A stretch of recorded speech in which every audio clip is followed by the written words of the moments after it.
There's a red line that runs through all the historical periods: war and conquest. Throughout the centuries, some people have been so good at this art that they've earned the nickname the Conqueror. But who was the best? Hello, damsels and knights. I'm Sam Godwin, and welcome back to my channel.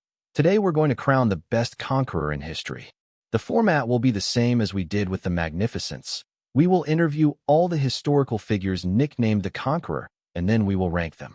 I say we, because this time we have the honor of having a special guest to help me with the ranking, and as you can see from the title, we have a guy that knows something about conquests, Alexandros the Great. Hello, it's a pleasure to be here. I think we're going to have some fun today. Let's uncover our nominees.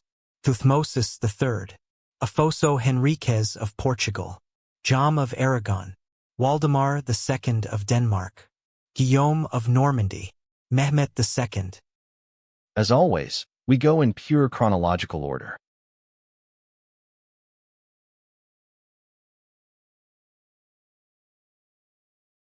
Hello, I am Thutmosis III, but my full name was Menkaper, which means, the established one of the manifestation of Ra, and Thutmosis, which means, Thoth is born.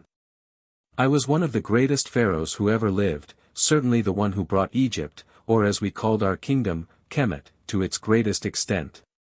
I ruled from 1458 to 1425 in what you call the New Kingdom period. Technically, I was pharaoh from 1479, when my father, Thutmosis II, died, but since I was 2 years old, my stepmother, the famous Hatshepsut, acted as regent until her death in 1458. During my teenage years I mastered the art of war, so when I was crowned pharaoh I already knew what kind of ruler I would be. The kingdom of Kemet was in good shape, the economy was strong, and we were ready to conquer the Middle East. In 30 years, I led more than 20 campaigns and conquered more than 300 cities. I was one of the 2 or 3 pharaohs in the millennial history of Kemet to cross the Euphrates. Thanks to my military prowess, we brought the Middle East under our control as far as the Euphrates, and the lands of southern Nubia were conquered. I turned a kingdom into a superpower, feared and respected throughout the world. I wasn't just a great general, I was also a great builder for my kingdom. I built over 50 temples throughout my lands, and with me, culture and art continued to flourish and develop. Some historians called me the Napoleon of Egypt, but unlike my French friend, I was undefeated on the battlefield.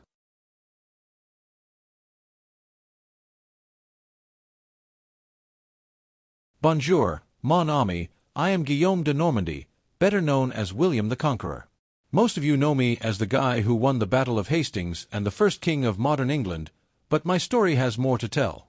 I became Duke of Normandy in 1035 when I was still a child. Those were hard times. I spent my childhood running away from many nobles who wanted me dead. Many of my tutors died trying to protect me. During my teenage years, with the help of the King of France, Henry I, I put down rebellions and regained control of the Duchy of Normandy. Having spent a decade fighting my internal enemies, I spent the next years fighting my external ones, such as the King of France and the Count of Maine. They invaded my land several times, but thanks to my experience in warfare, I defeated them and became the most powerful man in France. In 1062, I even expanded my territories and took the County of Maine under my control. Then came 1066, the year that made England. King Edward the Confessor died that year, and I was his heir to the throne of England, but Harold Godwinson proclaimed himself ruler of the Anglo-Saxons. So I had to invade the south of England, where his army and my Norman army met in the famous Battle of Hastings. Harold died, Anglo-Saxon England died with him, and with me, Norman England was born. I spent the next 20 years building castles across the country to increase my authority over the Anglo-Saxons, while putting down a couple of revolts and invasions. I also began to integrate the Norman culture and nobility into the English court and clergy.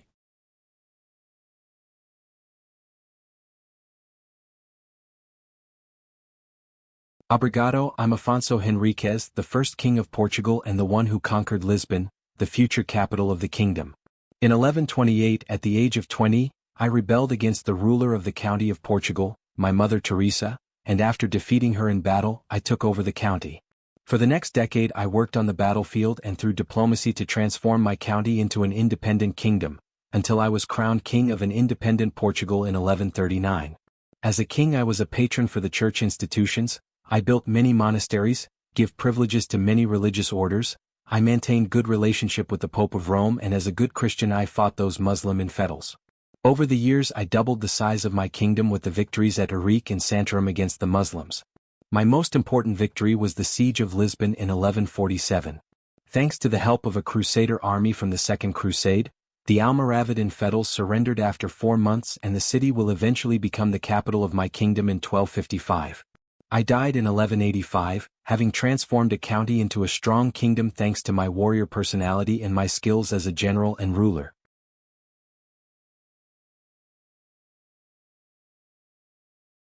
Hello, I am Waldemar II, King of Denmark from 1202 to 1241. During my long reign I expanded my kingdom massively with many campaigns and made some important legal reforms. In the first 20 years I conquered the territories of Schleswig, Holstein, Mecklenburg states and Pomerania. In 1219, my army reached Estonia, where I helped the Order of the Livonian Knights to conquer these pagan lands. During this expedition, I founded the future capital of Estonia, Tallinn, and the flag of Denmark, the oldest flag still in use today, was created and adopted during my victorious campaign. Unfortunately, in 1227, the territories I had conquered in the north of Germany rebelled and I suffered several losses on the battlefields and I was unable to taking them back. So for the rest of my reign I concentrated more on the internal administration of my kingdom, where I made the most important and lasting conquests. I introduced the feudal system in Denmark and, most importantly, I introduced the Code of Jutland. This was a code of laws that reformed the legislative sphere of the kingdom and became the legal code of Denmark until the 17th century. Today I'm considered one of the greatest kings in Danish history.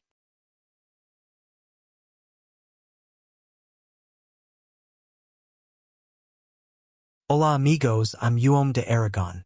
I was King of Aragon, Count of Barcelona and Lord of Montpellier for an outstanding 62 years long reign, from 1213 to 1276. Like many rulers who became kings as children, when I was old enough to rule, I had to spend my early years putting down rebellions and asserting my authority. By 1227 my power was restored and I was able to concentrate on improving my country.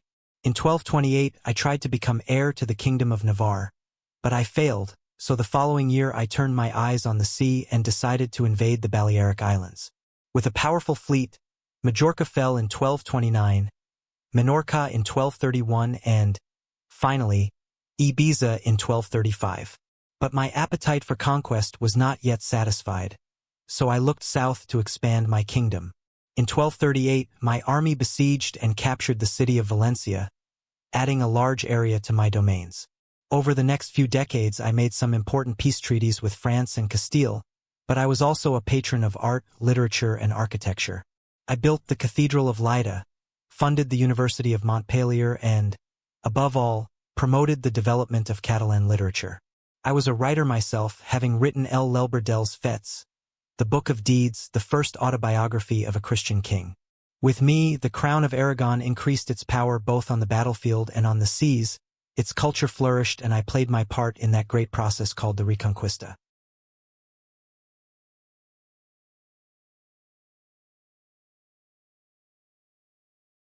Hello, I am Mehmet II, probably one of the best sultans of the Ottoman Empire, if not the best.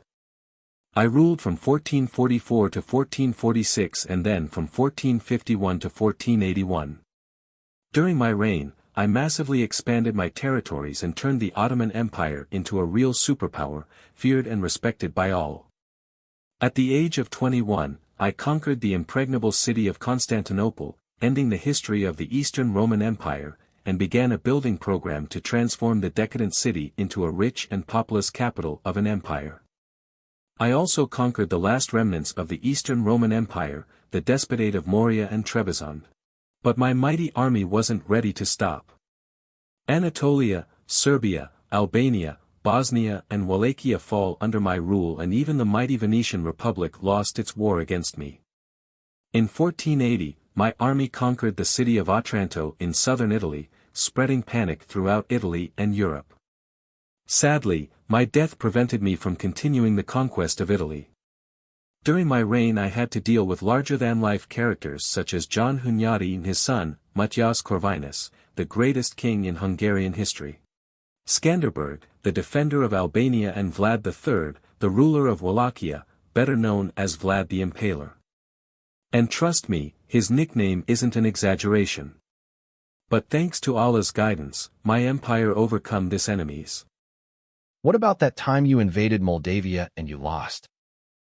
Sometimes Allah goes on holiday. Nevertheless, I was not only a great general, but also a man of culture. I saw myself as the Caesar of Rome, having interests in the classical literature and history.